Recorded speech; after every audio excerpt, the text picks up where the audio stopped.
All right, so let's get to power meters work, part 5 of 10. So how do we use shunts and voltage dividers in power meters, right? And mostly we're talking about voltage meters and uh, current meters, not power meters specifically, but you could just multiply these and calculate a power.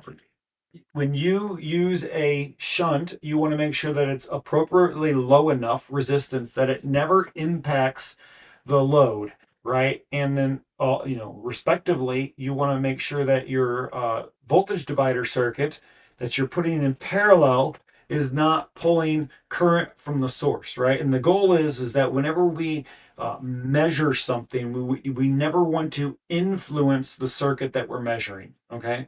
Once you influence that circuit, you are now changing it just by trying to measure it. And it's always going to be wildly inaccurate when you go down that path.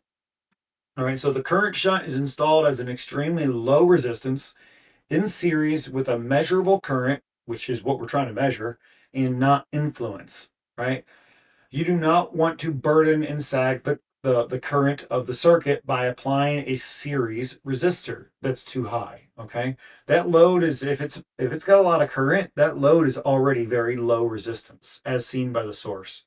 Voltage divider is installed as an extremely high resistance in parallel, which should hopefully not influence the total voltage of the circuit. You don't want to sag the voltage of the circuit or pull additional current from the source. Okay.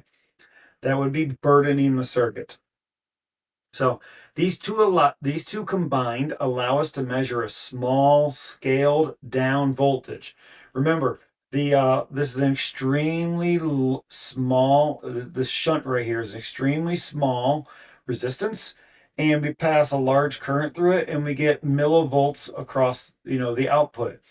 This voltage divider is gonna this upper resistor is going to take the majority of all the voltage, right? It would take 99% of the voltage, and then 1% of the voltage is going to be right here. So if you had a 480 volt source, right, and you use a 99% on the top and a 1% on the bottom, then this little guy right here is going to see 4.8 volts, right? If the source is 480, right? So if we can scale that down by 100, okay? We do not want to burden this circuit though. So let's what meter would we use in combination with these? Well, this is where we introduce what's called the arson ball meter. Okay, this meter was created many moons ago, centuries ago, and this is a very small needle deflection meter. You've seen this probably thousands of times in your life. And these are extremely sensitive to small voltages and currents. The way this guy works is what we have is just it appears to be a north-south magnet. Here's your north, here's your south right here. And then you just have a little bar, it could be iron or whatever it is, right? And we wrap the copper coil around it. And when a very small, and you see it's a negative and a positive current, when a very small current flows in this direction, it generates a south field here and a north field here, and that pulls the needle in this direction, okay?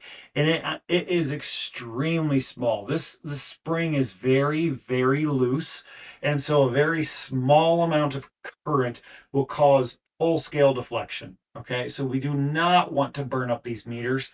And typically they're rated, as we showed before, matching the shunts, which was 0 to 50 millivolts, 75 millivolts, 100 millivolts, or even 0 to 50 microamps or 1 milliamp. These are very, very small scales, okay?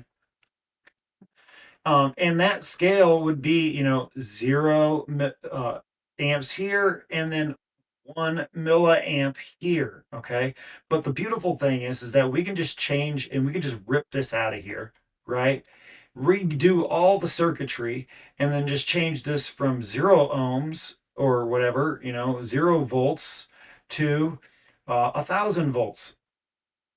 And we could just redo the circuitry to accommodate for that. Okay, and that's how we do this.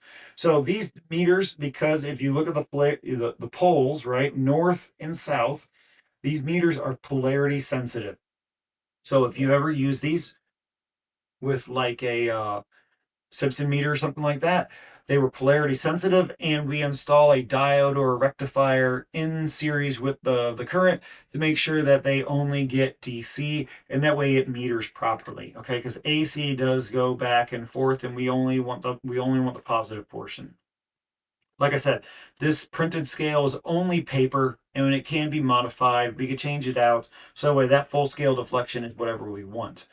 All right, so um, the next videos that we're going to talk about is how to use these with our shunts and our voltage dividers, right? So that way we can accurately build a current meter and a voltage meter. So see you there.